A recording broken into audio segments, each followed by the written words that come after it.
এতিয়া আমি সুযোগ আৰু সম্ভাৱিতাৰ বিষয়ে কিছুমান কথা চাওঁ। সুযোগ আৰু সম্ভাৱিতা আমি দৈনন্দিন জীৱনত ব্যৱহাৰ কৰোঁ। তোমালোকে শুনিবলৈ পোৱা যে অহাকালি ধাৰাসাৰ বৰষুণ দিব, বা লটাৰী খেলৰ টিকেটত বাইক BMW কাৰ আছে, টিকেট লোৱাৰ লগে লগে আমি অনুমান কৰোঁ যে BMW কাৰখন ময়ে পাম, এনেকুৱা ধৰণৰ আমি অনুমান কৰোঁ। এটা উদাহৰণৰ সহায়ত আমি বুজিবলৈ চেষ্টা কৰিম। আমি যেতিয়া স্কুল যাওঁ, স্কুল যোৱাৰ সময়ত যে আজি বৰষুণ দিব বুলি ৰেইনকোট লৈ যাওঁ আমি লগত, কিন্তু সিদিনা বৰষুণ নিদিলে। দ্বিতীয় দিনা বৰষুণ দিব বুলি আমি ৰেইনকোট লৈ গ'লোঁ, কিন্তু দ্বিতীয় দিনা বৰষুণ নিদিলে। তৃতীয় দিনা বৰষুণ নিদিব বুলি আমি ৰেইনকোট লৈ নগ'লোঁ, কিন্তু সিদিনা বৰষুণ দিলে। আমি যে এই বৰষুণ দিব বুলি ৰেইনকোট লৈ গ'লোঁ বা বৰষুণ নিদিব বুলি ৰেইনকোট লৈ যোৱা নাছিলোঁ, এইবোৰ হ'ল সুযোগ বা ইংলিছত চান্স বুলি কয়।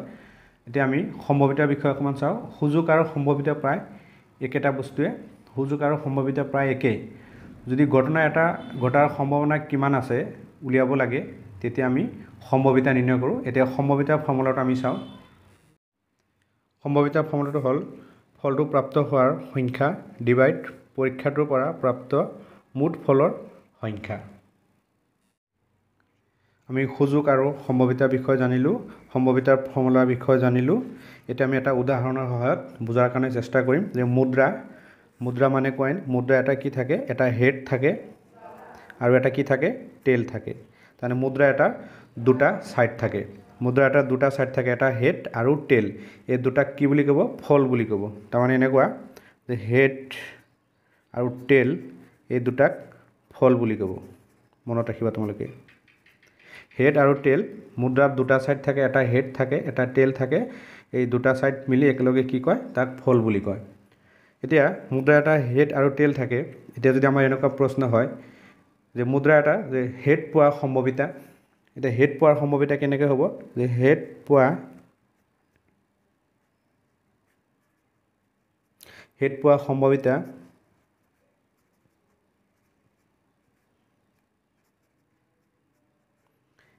সম্ভাৱিতা আমি কেনেকৈ উলিয়াম? তলত লিখিম মুঠ ফল। মুঠ ফল কিমান আছে? ফল হ'ল দুটা হেড আৰু টেইল, কাৰণ মুদ্ৰা এটা দুটা ছাইড থাকে। এইটো ফলটো আমি তলত লিখিম। এতিয়া পইচা যেতিয়া আমি মানে টছ কৰিম, তেতিয়া কি হ'ব? নহ'লে হেড ওলাব,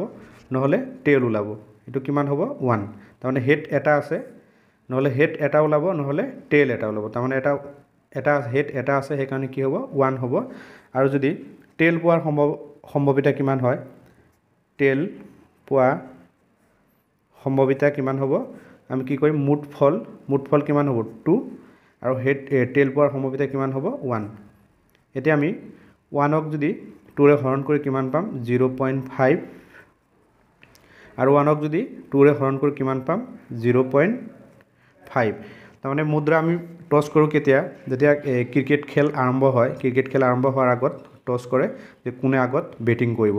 এতিয়া টছ কৰিলে আমাৰ এনেকুৱা হ'ল যে এইটো হ'ল 0.5, এইটো হ'ল 0.5। তাৰমানে হেড পোৱাৰ সম্ভাৱিতা কি হ'ব? 0.5 আৰু টেইল পোৱাৰ সম্ভাৱিতা কিমান হ'ব? 0.5। তাৰমানে 50-50। আৰু এটা বস্তু মনত ৰাখিবা যে সম্ভাৱিতা সদায় 0 আৰু 1ৰ ভিতৰত হয়। সম্ভাৱিতা সদায় 0 আৰু 1ৰ ভিতৰত হয়। যেনে এটা এক্সাম্পল লৈছোঁ, দেওবাৰৰ পিছত সোমবাৰ। দেওবাৰৰ পিছত সোমবাৰ, ইয়াৰ সম্ভাৱিতা কিমান হ'ব? 1 হ'ব। আকৌ যদি হয় যে দেওবাৰৰ পিছত বুধবাৰ, তাৰ সম্ভাৱিতা কিমান হ'ব? 0। তাৰমানে ঘটনা এটা ঘটাৰ যদি সম্ভাৱনা থাকে, 100% সম্ভাৱনা থাকে, তাৰ সম্ভাৱিতা কিমান হ'ব? 1। আৰু ঘটনা এটা ঘটাৰ যদি সম্ভাৱনা নাথাকে, তাৰ সম্ভাৱিতা কিমান হ'ব? 0 হ'ব।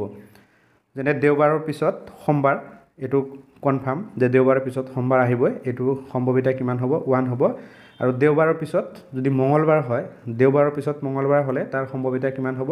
0 হ'ব। কাৰণ দেওবাৰৰ পিছত মঙলবাৰ কেতিয়াও নহয়, দেওবাৰৰ পিছত সোমবাৰহে হয়।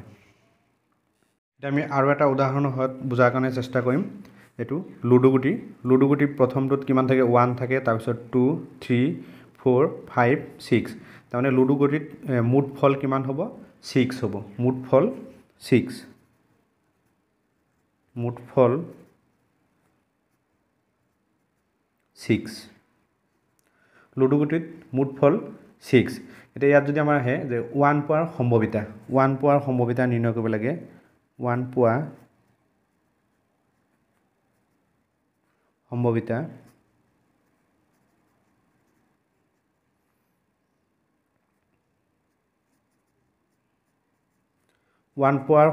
কিমান হ'ব এটা মুঠ ফল কিমান আছে 6 টো তলত হ'ব আৰু 1 পোৱাৰ সম্ভাৱিতা কিমান হ'ব ইয়াত যেহেতু 1 কেইটা আছে এটা আছে গতিকে 1 এ হ'ব এটা লুডুগুটো যেতিয়া আমি হেৰি কৰিম তেতিয়া কি হ'ব 1 হ'লে আৰু বাকিবোৰ নাথাকে 1 হ'ব নাইবা 2 হ'ব নাইবা 3 হ'ব নাইবা 4 হ'ব 5 হ'ব 6 হ'ব এতিয়া আমি মুঠ ফল কিমান পালো 6 পালো এতিয়া 1 কেইটা আছে এটা ইয়াক আমি 1 ক আমি 6 এ তাৰ মানে 1/6 আৰু যদি আহে 2 পোৱাৰ সম্ভাৱিতা কি হ'ব মুঠ ফলেৰে হৰণ হ'ব মুঠ ফল কিমান আছে 6 আৰু 2 কেইটা আছে এটা তে 2 হ'ব 2 মানে 1 2 কেইটা আছে এটা আছে যদি 3 পোৱাৰ সম্ভাৱিতা কিমান হয় 3 পোৱাৰ সম্ভাৱিতা হ'ব মুঠ ফল কিমান আছে 6 3 কেইটা আছে এটা আছে এনেকৈ 5 পোৱাৰ সম্ভাৱিতা কিমান হ'ব 1/6 আৰু 6 পোৱাৰ সম্ভাৱিতা কিমান হ'ব 6/6 তাৰ মানে 1 যদি তোমালোকৰ এনেকুৱা আহে যে 3তকৈ ডাঙৰ সংখ্যা পোৱা সম্ভাৱিতা কিমান 3তকৈ ডাঙৰ সংখ্যা পোৱা সম্ভাৱিতা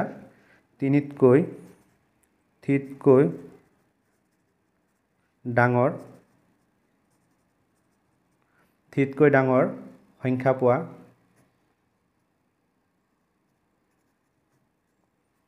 পোৱা সম্ভাৱিতা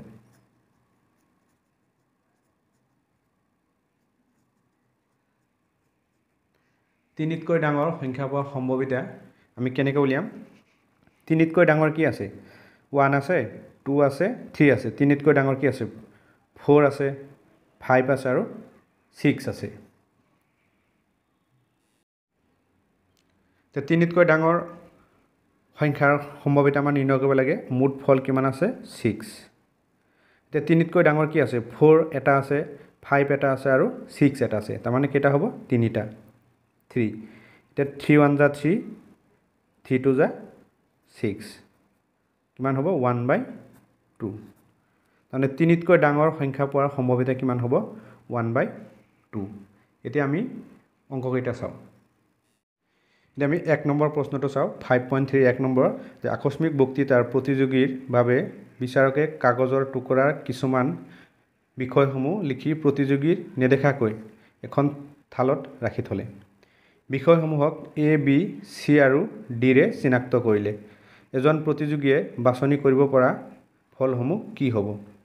1 নম্বৰত আছে তেওঁক যিকোনো এটা টুকুৰা বাছিবলৈ দিয়া হয় আৰু 2 নম্বৰত আছে তেওঁক যিকোনো দুটা টুকুৰা বাছিবলৈ দিয়া হয় প্ৰশ্নটো মানে এনেকুৱা ধৰণৰ আছে যে বিষয়সমূহ কি কৈছে A B C আৰু D কাগজ এখনত লিখিছে এনেকৈ লিখি মানে কোনেও নেদেখাকৈ ভাঁজ লগাই এনেকৈ থালত থৈছে থোৱাৰ পিছত যদি এটা এটা টুকুৰা উঠাব দিয়ে তেতিয়া মানুহজনে কি উঠাব নহ'লে A উঠাব নহ'লে B উঠাব নাইবা C উঠাব নাইবা D উঠাব যেতিয়া এটা এটা টুকুৰা উঠাব মানে এটা এটা উঠালে ইয়াত 4টা টুকুৰা আছে কোনোবা এটা উঠালে মানে A আহিব পাৰে নাইবা B আহিব পাৰে নাইবা C আহিব পাৰে নাইবা D আহিব পাৰে নাইবা প্ৰথমত D আহিব পাৰে তাৰপিছত সেকেণ্ডত C আহিব পাৰে থাৰ্ডত A আহিব পাৰে ফৰ্থত B আহিব পাৰে তাৰমানে ইয়াৰ যিকোনো এটা এটাহে আহিব 1 নম্বৰৰ এনসাৰটো আমি এনেকৈ লিখিম যে প্ৰাপ্ত হ'ব পৰা ফলসমূহ হ'ব যেতিয়া এটা এটা টুকুৰা বাছনি কৰিব তেতিয়া A হ'ব পাৰে নাইবা B হ'ব পাৰে নাইবা C হ'ব পাৰে নাইবা D হ'ব পাৰে এটা এটা টুকুৰা বাছনি কৰিলে A B C D ইয়াৰ যিকোনো এটা এটাহে আহিব এইটোৱে হ'ব 1 নম্বৰ এনসাৰ এতিয়া 2 নম্বৰটো চাওঁ আমি 2 নম্বৰটো কি কৈছে দুটা টুকুৰা আমাৰ বাছনি কৰিব দিছে 2 নম্বৰটো আছে যে যিকোনো দুটা টুকুৰা বাছিবলৈ দিয়া হয় দুটা টুকুৰা বাছিবলৈ দিয়া হয় তো লিখিলোঁ প্ৰাপ্ত হ'ব পৰা ফলসমূহ হ'ল যেনেকুৱা আমাৰ কি আছিলে 4টা আছিলে A B C আৰু D কিন্তু এবাৰ কি কৈছে টুকুৰা দুটা বাছিব দিছে প্ৰথম মানুহজনে বাছিলে এ আৰু বি বাচিব পাৰে নাইবা এ আৰু চি বাচিব পাৰে এ আৰু চি বাচিব পাৰে নাইবা এ আৰু ডি বাচিব পাৰে এ আৰু ডি বাচিব পাৰে যেটো আমাৰ দুটা টুকুৰা কথা কৈছে নাইবা বি আৰু চি বাচিব পাৰে বি আৰু চিও বাচিব পাৰে নাইবা বি আৰু ডি বাচিব পাৰে নাইবা বি আৰু ডি বাচিব পাৰে নাইবা চি আৰু ডি বাচিব পাৰে চি আৰু ডি বাচিব পাৰে এইকেইটাই বাচিব পাৰিব তো মই লিখি ললোঁ এইখিনি নালাগে এইখিনি তোমালোকক বুজাই দিছোঁ এনেকৈ লিখিবা প্ৰাপ্ত হ'ব পৰা ফলসমূহ হ'ব এ আৰু বি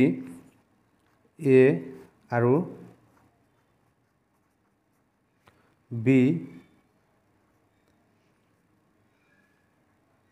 নাইবা এ আৰু চি এ আৰু চি এ আৰু ডি হ'ব পাৰে এ আৰু ডি হ'ব পাৰে নাইবা বি আৰু চি হ'ব পাৰে বি আৰু চি হ'ব পাৰে নাইবা বি আৰু ডি হ'ব পাৰে বি আৰু ডি হ'ব পাৰে নাইবা চি আৰু ডি হ'ব পাৰে চি আৰু ডি হ'ব পাৰে এটা এটা টুকুৰা বাচিব দিলে আমাৰ এ হ'ব পাৰে নাইবা বি হ'ব পাৰে নাইবা চি হ'ব পাৰে নাইবা ডি হ'ব পাৰে এতিয়া দুটা দুটা টুকুৰা বাচিব দিলে এনেকৈ আমাৰ হ'ব পাৰে এতিয়া আমি 2 নম্বৰ প্ৰশ্নটো চাম 2 নম্বৰটো চাওঁ 2 নম্বৰ কি কৈছে যে দুটা নিখুঁত মুদ্ৰা একেলগে টছ কৰিলে প্ৰাপ্ত হ'ব পৰা আটাইবোৰ ফলসমূহ উলিওৱা আমি যদি এটা মুদ্ৰা টছ কৰোঁ এটা মুদ্ৰা টছ কৰিলে কি হ'ব নহলে হেড হ'ব আৰু নহলে টেল হ'ব আমি যদি দুটা মুদ্ৰা একেলগে টছ কৰি দিওঁ এটাৰ হেড হ'ব পাৰে আনটোৰ টেল হ'ব পাৰে তাৰমানে এনেকুৱা টাইপৰ দুটা মুদ্ৰা যদি আমি একেলগে টছ কৰি দিওঁ এটা মুদ্ৰা এটা সাইডত হেড হ'ব পাৰে আনটো সাইডত কি হ'ব পাৰে হেড হ'ব পাৰে নাইবা এটা মুদ্ৰা এটা সাইডৰ হেড হ'ব পাৰে আনটো মুদ্ৰা আনটো সাইড টেল হ'ব পাৰে নাইবা এটা মুদ্ৰা টেল হ'ব পাৰে আনটো মুদ্ৰা হেড হ'ব পাৰে নাইবা টেল হ'ব পাৰে তাৰমানে দুটা মুদ্ৰা যদি আমি একেলগে টছ কৰোঁ এটা মুদ্ৰা ধৰা এটা সাইডত হেড ওলালে আনটো মুদ্ৰা হেড ওলাইছে আকৌ মুদ্ৰা দুটা টছ কৰিলে কি হ'ব এটা মুদ্ৰাৰ হেড হ'ব পাৰে আনটো টেল হ'ব পাৰে আৰু টেল হ'ব পাৰে নাইবা হেড হ'ব পাৰে আকৌ টেল হ'ব পাৰে তাৰমানে আমি এইটো বস্তু বুজি পালোঁ যে দুটা মুদ্ৰা যদি আমি একেলগে টছ কৰোঁ কি হ'ব পাৰে আমাৰ হেড হ'ব পাৰে নাইবা হেড টেল হ'ব পাৰে নাইবা টেল হেড হ'ব পাৰে নাইবা টেল হ'ব পাৰে সেইখিনিক আমি লিখি দিম এতিয়া 2 নম্বৰ প্ৰশ্নৰ এনসাৰটো আমি এনেকৈ লিখিলোঁ যে দুটা নিখুঁত মুদ্ৰা একেলগে টছ কৰিলে প্ৰাপ্ত হ'ব পৰা ফলসমূহ হ'ব হেড হ'ব পাৰে নাইবা হেড টেল হ'ব পাৰে নাইবা টেল হেড হ'ব পাৰে নাইবা টেল হ'ব পাৰে এতিয়া আমি 3 নম্বৰটো চাওঁ 3 নম্বৰ কি কৈছে ৰং পেঞ্চিলৰ বাকচ এটাত থকা পেঞ্চিলবোৰৰ ভিতৰত 4ডাল বেঙুনীয়া 3ডাল নীলা আৰু 5ডাল ৰঙা ৰঙৰ সানমিহলি হৈ থকা পেঞ্চিলবোৰৰ যিকোনো এডাল পেঞ্চিল পছন্দ কৰিবলৈ 1 নম্বৰত বেঙুনীয়া 2 নম্বৰত নীলা হোৱাৰ সুযোগ কিমান প্ৰথম আমি কি কৰিম এই মুঠ পেঞ্চিলৰ সংখ্যা উলিয়াই ল'ম মুঠ পেঞ্চিলৰ সংখ্যা আমি কেনেকৈ উলিয়াম চোৱা প্ৰথম আমি লিখি ল'ম বেঙুনীয়া পেঞ্চিলৰ সংখ্যা 4ডাল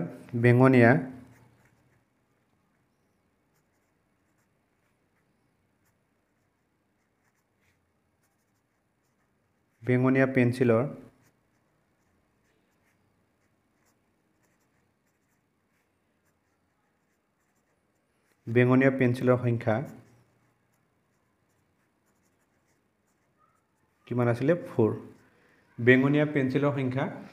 4 নীলা পেঞ্চিলৰ সংখ্যা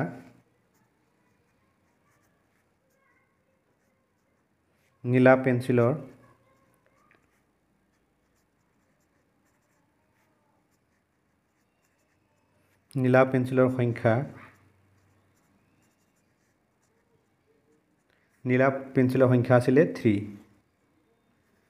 তাৰপিছত ৰঙা পেঞ্চিলৰ সংখ্যা ৰঙা পেঞ্চিলৰ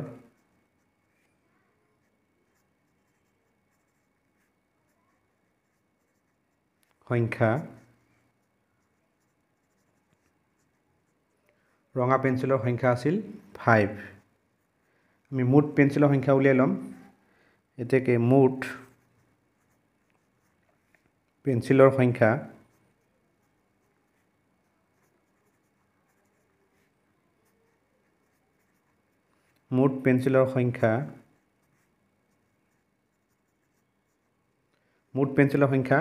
কিমান হ'ব যে বেঙুনীয়া আছিল কিমান 4 প্লাস নীলা আছিলে 3 প্লাস ৰঙা আছিলে 5 ইকুৱেল টু কিমান পাম আমি 12 মুঠ পেঞ্চিলৰ সংখ্যা কেইডাল পালো 12 ডাল তাৰ এক নম্বৰত আমাৰ কি কৈছিলে যে বেঙুনীয়া পেঞ্চিল পোৱাৰ সম্ভাৱিতা আমাৰ নিৰ্ণয় কৰিব লাগে এতিয়া লিখিম আমি বেঙুনীয়া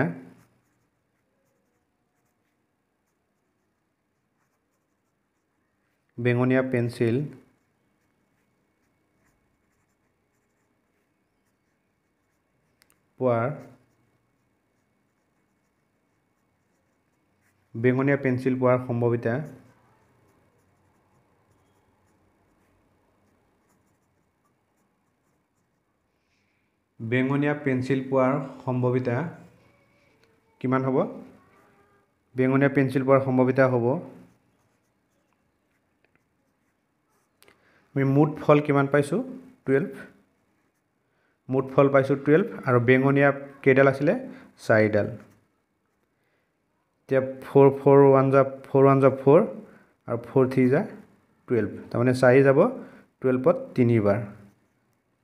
এটো কিমান পালো আমি 1/3 বেঙুনীয়া পেঞ্চিল পোৱাৰ সম্ভাৱিতা কিমান হ'ব 1/3 আৰু নীলা পেঞ্চিল পোৱাৰ সম্ভাৱিতা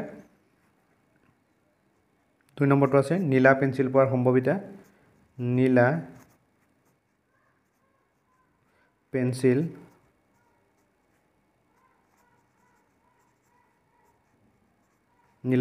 পোৱা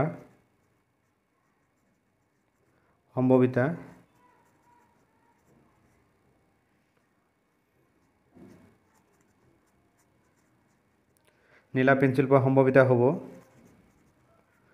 মুঠ ফল কিমান আছিল আমাৰ মুঠ ফল 12 নীলা কেইডাল আছিল 3 ডাল তে 3 1 টা 3 আৰু 3 12 ত কেইবাৰ যাব 4 বাৰ আমি কিমান পালো 1/4 আমাৰ বেঙুনীয়া পেঞ্চিল পোৱাৰ সম্ভাৱিতা নিৰ্ণয় কৰিব দিছিলে বেঙুনীয়া পেঞ্চিল পোৱাৰ সম্ভাৱিতা পালো আমি 1/3 তাৰমানে এটো কেনেকৈ পালো যে মুঠ ফলক আমি বেঙুনীয়া পেঞ্চিলৰ সংখ্যা আমি হৰণ কৰিলো কিমান পালো 1/3 পালো আকৌ নীলা পেঞ্চিলৰ পোৱাৰ সম্ভাৱিতা নিৰ্ণয় কৰিব দিছিলে মুঠ ফল কিমান পাইছো 12 এই 12 ক আমি 3 ৰে হৰণ কৰো কিমান পালো 1/4 এতিয়া আমি 4 নম্বৰ প্ৰশ্নটো চাও 4 নম্বৰ প্ৰশ্নটো আছে লুডু গুটি এটা টছ কৰা পৰীক্ষাৰ সৈতে জড়িত ঘটনা কেইটামান তলত দিয়া হৈছে সংশ্লিষ্ট ফলৰ সহায়ত ঘটনাবোৰ প্ৰকাশ কৰা 1 নম্বৰত কৈছে যে বৰ্গ সংখ্যা হোৱাৰ ঘটনা মানে বৰ্গ সংখ্যা কেইটা হ'ব 1 তকৈ ডাঙৰ অযুগ্ম সংখ্যা প্ৰাপ্ত হোৱাৰ ঘটনা 6 তকৈ ডাঙৰ যুগ্ম সংখ্যা প্ৰাপ্ত হোৱাৰ ঘটনা মৌলিক সংখ্যা প্ৰাপ্ত হোৱাৰ ঘটনা অযুগ্ম মৌলিক সংখ্যা প্ৰাপ্ত হোৱাৰ ঘটনা আৰু যুগ্ম মৌলিক সংখ্যা প্ৰাপ্ত হোৱাৰ ঘটনা এটো আমি এনেকৈ কৰিম এটা 4 নম্বৰ এনসাৰটো আমি এনেকৈ লিখিলো যে লুডু গুটিটোৰ টছ কৰা পৰীক্ষাটোৰ সৈতে জড়িত ফলসমূহ হ'ব লুডু গুটিত কি থাকে 1 এটা থাকে 2 এটা সাইডত থাকে 3 এটা সাইডত থাকে 4 এটা সাইডত থাকে 5 এটা সাইডত থাকে আৰু 6 এটা সাইডত থাকে ইয়াৰ আটাইতকৈ ডাঙৰ সংখ্যাটো কি 6 আমাৰ কি কৈছে 1 নম্বৰত যে বৰ্গ সংখ্যা হোৱাৰ ঘটনা তো আমি 1 নম্বৰ লিখিম বৰ্গ সংখ্যা প্ৰাপ্ত হোৱাৰ ঘটনাসমূহ হ'ল বৰ্গ সংখ্যা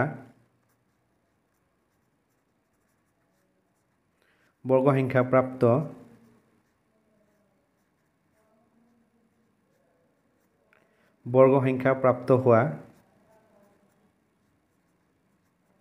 হোৱা ঘটনা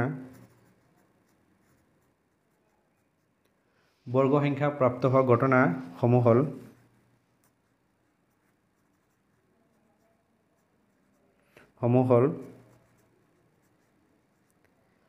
তাৰমানে আমি লুডুগুটিত কি পালোঁ 1 পৰা 6 লৈকে পালোঁ এতিয়া ঘটনাসমূহ কি হ'ব বৰ্গ সংখ্যা কি হ'ব আমাৰ ইয়াত 1 পৰা 6 ৰ ভিতৰত কি হ'ব 1 হ'ব আৰু 4 হ'ব কাৰণ কেনেকৈ চোৱা যে 1 ইনটু 1 কৰিলে আমি কিমান পাম 1 পাম আকৌ 2 ইনটু 2 কৰিলে আমি 4 পাম তাৰমানে বৰ্গ সংখ্যা প্ৰাপ্ত হোৱাৰ ঘটনা কি হ'ব 1 আৰু 4 হ'ব তাৰপিছত 2 নম্বৰত কি কৈছিলে 2 নম্বৰত কৈছিলে যে 1তকৈ ডাঙৰ অযুগ্ম সংখ্যা প্ৰাপ্ত হোৱাৰ ঘটনা যে 1তকৈ ডাঙৰ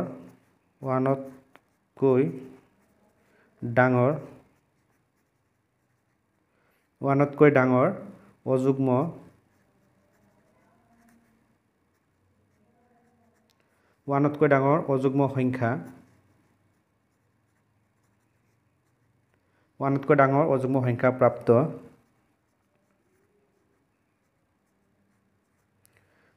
হোৱা ঘটনাসমূহ হ'ল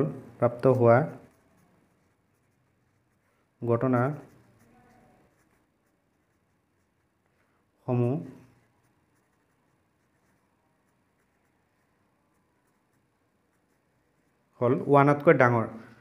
প্ৰাপ্ত হোৱা ঘটনাসমূহ হ'ল কি হ'ব 3 আৰু 5 হ'ব যেটো আমাৰ কি কৈছে 1তকৈ ডাঙৰ অযুগ্ম সংখ্যা কি আছে 3 আছে আৰু 5 আছে 1তকৈ ডাঙৰ 1তকৈ সৰু নহয় আমাৰ ইয়াত 1 পৰা 6 লৈকে আছে তো ইয়াত অযুগ্ম সংখ্যা কি আছে 3 আছে আৰু 5 আছে তো আমি লিখিম 3 আৰু 5 এইটো হ'ল 2 নম্বৰ এনসাৰ 3 নম্বৰত আছে 6তকৈ ডাঙৰ যুগ্ম সংখ্যা প্ৰাপ্ত হোৱাৰ ঘটনা লুডুগুটিত 1 পৰা 6 লৈকে থাকে 6তকৈ ডাঙৰ সংখ্যাই নাই গতিকে আমি এইটো লিখিম ঘটনাটোৰ কোনো প্ৰাপ্ত ফল নাই ঘটনাটোৰ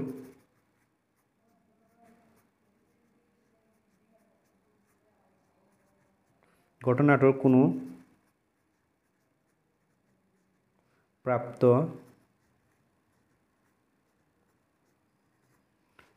ফল নাই যেটো লুডুগুটিত আমাৰ 6তকৈ ডাঙৰ কোনো সংখ্যাই নাই তাৰপিছত 4 নম্বৰত কি কৈছে যে মৌলিক সংখ্যা প্ৰাপ্ত হোৱাৰ ঘটনা কি আমি লিখিম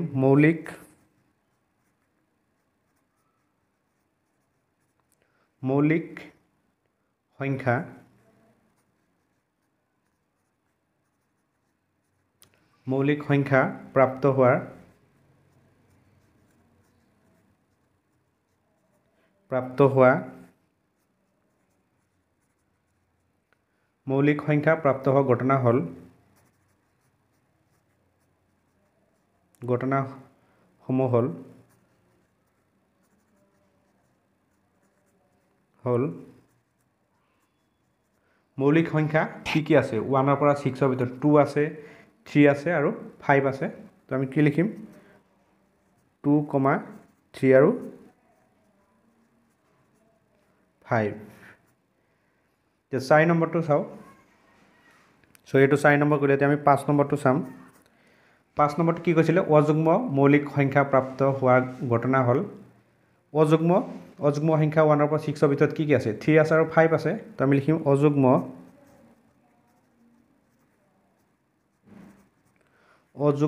মৌলিক সংখ্যা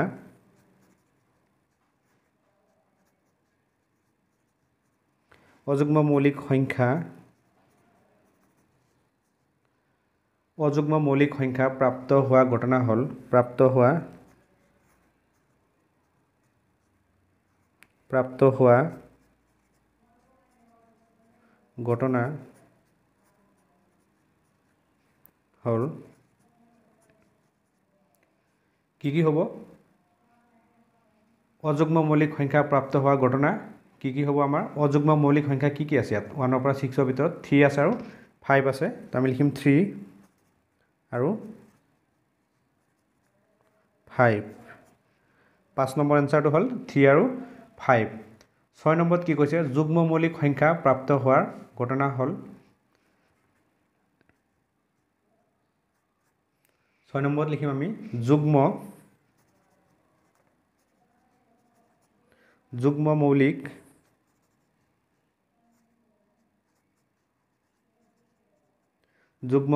সংখ্যা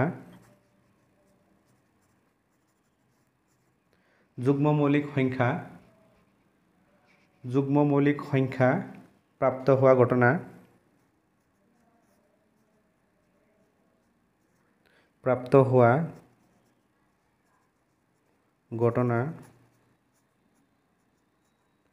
যুগ্ম মৌলিক সংখ্যা প্ৰাপ্ত হোৱা ঘটনা যুগ্ম মৌলিক সংখ্যা ইয়াত কি হ'ব 2 হ'ব এটো আছিল আমাৰ 4 ৰ 6 নম্বৰ এনসাৰ এতিয়া আমি 5 নম্বৰ প্ৰশ্নটো চাম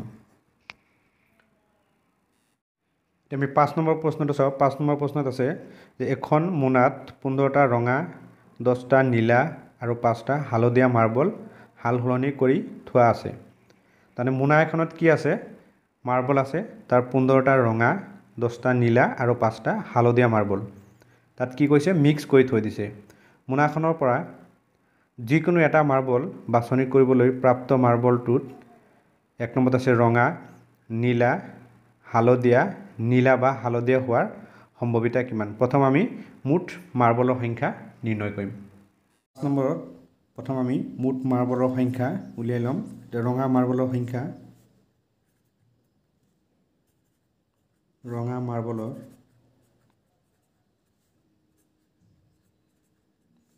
সংখ্যা 5 ৰঙা মাৰ্বলৰ সংখ্যা 5 নহয় 15 ৰঙা মাৰ্বলৰ সংখ্যা 15 নীলা মাৰ্বলৰ সংখ্যা 10 নীলা মাৰ্বলৰ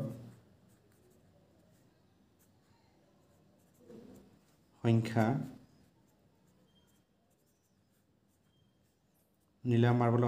10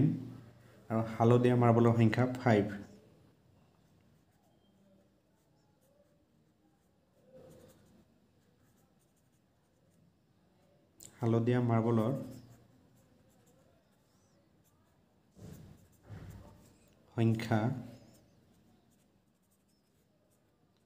হালধীয়া মাৰ্বলৰ সংখ্যা 5 মুঠ মাৰ্বলৰ সংখ্যা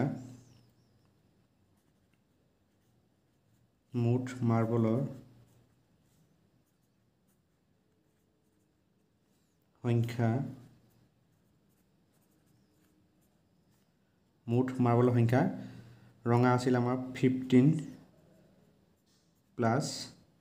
নীলা আছিল 10 প্লাস হালধীয়া আছিল 15 এখিনি প্লাস কৰিলে আমি কিমান পাম সৰি 5 আছিল এখিনি প্লাস কৰিলে পাম আমি 30 মুঠ মাৰ্বলৰ সংখ্যা কিমান পালো 30 টা মানে ফল কিমান হ'ব আমাৰ মুঠ ফল কিমান হ'ব 30 এতিয়া এক নম্বৰত আছে ৰঙা মাৰ্বল প্ৰাপ্ত হোৱাৰ সম্ভাৱিতা এক নম্বৰত ৰঙা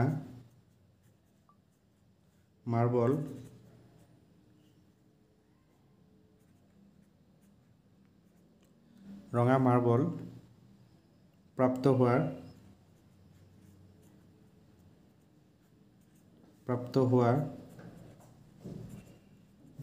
সম্ভাৱিতা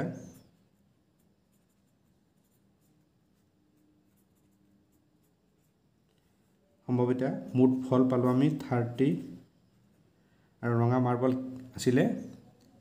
15 এটা 15 30 ত কেইবাৰ যাব দুবাৰ তানে 15 1 যা 15 15 2 যা 13 কিমান পাম আমি 1/2 ৰঙা মাৰ্বল প্ৰাপ্ত হোৱাৰ সম্ভাৱিতা কিমান পালো 1/2 এটা নীলা মাৰ্বল প্ৰাপ্ত হোৱাৰ সম্ভাৱিতা নীলা মাৰ্বল প্ৰাপ্ত হোৱা সম্ভাৱিতা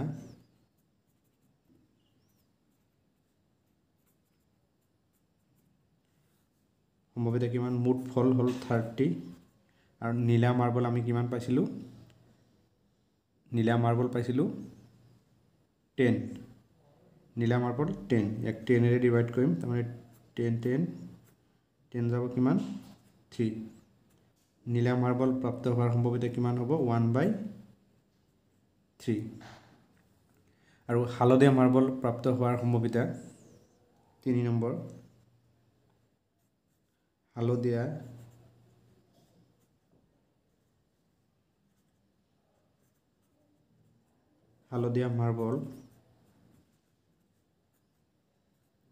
হালধীয়া মাৰ্বল প্ৰাপ্ত হোৱা সম্ভাৱিতা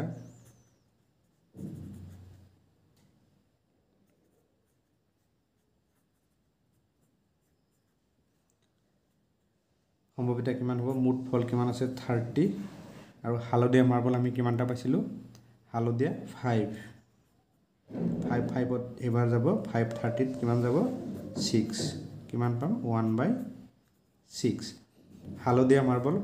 প্ৰাপ্ত হোৱাৰ সম্ভাৱিতা কিমান হ'ব 1/6 নীলা বা হালধীয়া মাৰ্বল 4 নম্বৰ নীলা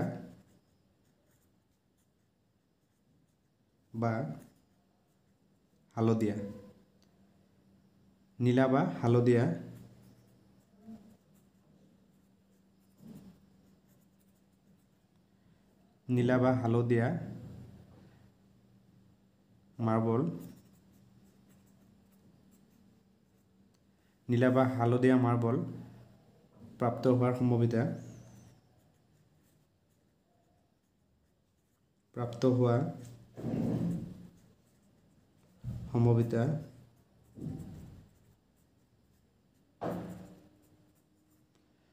হোৱাৰ সম্ভাৱিতা কিমান হ'ব মুঠ ফল কিমান আছে 30 এতিয়া আমি নীলা কেইটা পাইছিলোঁ মাৰ্বল নীলা আছিলে 10 তো প্লাছ হ'ব যেহেতু আমাৰ দুটা কৈছে নীলা বা হালধীয়া নীলা পাইছিলোঁ কিমান 10 আৰু হালধীয়া আছিলে 5 যে 10 + 5 কৰিলে কিমান পাম আমি 15